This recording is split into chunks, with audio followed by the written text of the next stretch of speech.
Hello বন্ধুরা, সবাই ভালো আছেন? আমিও আজকে ভালো আছি। দেখেন, আজকে সরিষা ইলিশ করব। অনেক মাছ নিয়েছি, মাথা নিয়েছি, লেজ নিয়েছি, সবই নিয়েছি। আজকে প্রথমে দিয়ে দিলাম সরিষা বাটা, কাঁচা লঙ্কা বাটা, কাঁচা জিরা বাটা দিয়ে দিয়েছি। স্বাদ মতো লবণ, যে যেরকম খান সে সেরকম দিতে পারেন।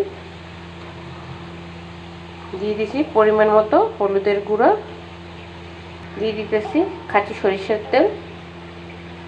এখন ভালোভাবে হাত দিয়ে মেখে নেব। দেখেন, সুন্দর করে মেখে নিয়েছি হাত দিয়ে। এখন ঢেকে রাখবো 10 মিনিট। দেখেন, এখন জলটা দিয়ে দেব।